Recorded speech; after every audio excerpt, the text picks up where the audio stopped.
Welcome back. In our next story, Army Sergeant Jay Townsend shows us how troops at Forward Operating Base Kalsu kick back, relax, and unwind. Every day, U.S. troops are asked to perform extraordinary jobs like flying unmanned aerial vehicles, keeping up with millions of dollars in inventory, or firing cannons. Here on Forward Operating Base Kalsu, most of the soldiers are deployed to Iraq for 15 months. Now, during that 15 months, it's very important for troops to find an outlet, find something to do in their spare time, like play volleyball, or basketball, or horseshoes, or whatever it may be, to get their minds off work when they're not there. It's true, the U.S. military asks a lot of their soldiers, so what are they doing to keep them motivated? How do these soldiers take their minds off work and unwind when the day is over? They play sports. For those of you guys that like video games, they got volleyball, they got all type of stuff. It's not an excuse for you to say that there's nothing on the end of the earth that you can do. Here on FOB Kalsu, the Morale, Welfare, and Recreation Department has been developing a sports complex. Heading up that project is Major Spencer Ashford. Pretty much when the soldiers get off duty, it's something for them to come back home to, relax, clear their minds, hit a couple golf balls, try and catch a couple of fish, and then we're also going to start off the softball season here shortly. Major Ashford says the soldiers here are pushed hard, and it's important that they have something to do outside of their jobs. Otherwise, we probably could have a larger count as far as the combat stress is concerned. But soldiers have an outlet with this recreational complex that we'll put together for them.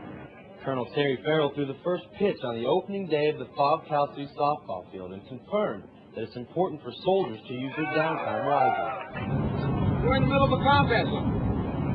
There's soldiers right now getting after the fight.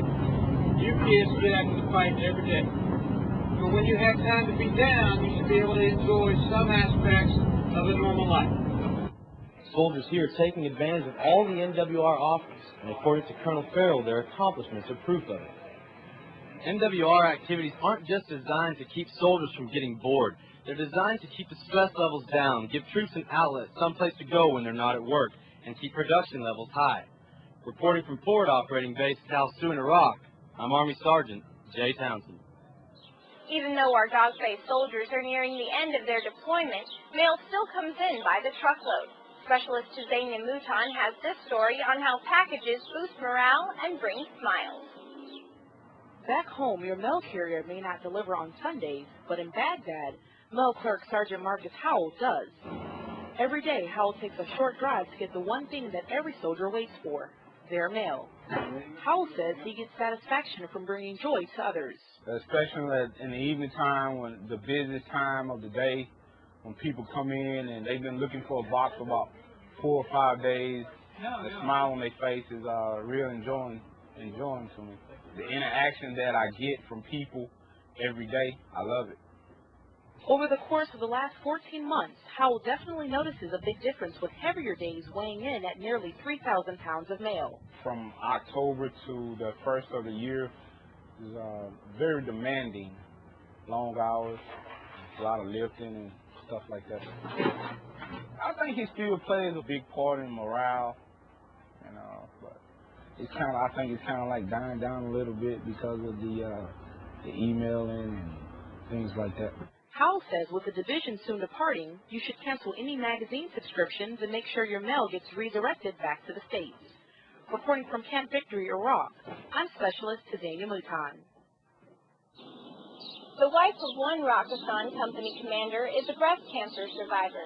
She dedicates time to raising awareness and funding to help find a cure for the disease that claims thousands of lives every year in the United States.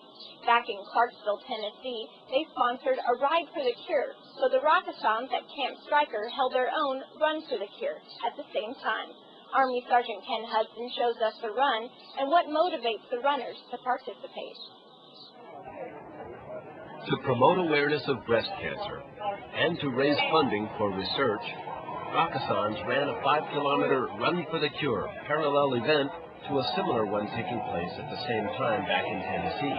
Good afternoon, everyone, and hello to everyone in Clarksville, Tennessee.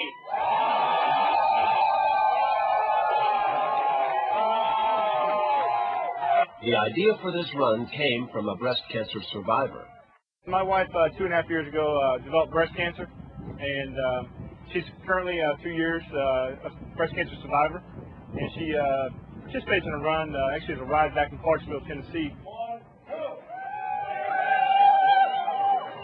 With over 200,000 women diagnosed with breast cancer every year, nearly every runner had some connection to the disease. Roughly here, actually in college, I did exercise therapy with breast cancer patients, so this is just another continuation of making me grow. First Lieutenant Brendan Crane and Specialist Josh Bustamante, both of Alpha Company, battled it out for the first place finish, and it was Lieutenant Crane who crossed the finish line first. A member of his family had breast cancer. Honestly, my grandmother died of breast cancer. I was thinking about her the whole time. No kidding. Bye. Oh. Reporting from Camp Stryker for the 3rd Brigade Combat Team Rakasans, I'm Army Sergeant Ken Hudson. Don't forget to log on to taskforcemarne.com for all the latest news and information. Taskforcemarne.com is your window into our world. Thanks for watching our newscast. From all of us here at Task Force Marne, Camp Victory Iraq, I'm Specialist Rebecka Reyes. Rock with the Marne.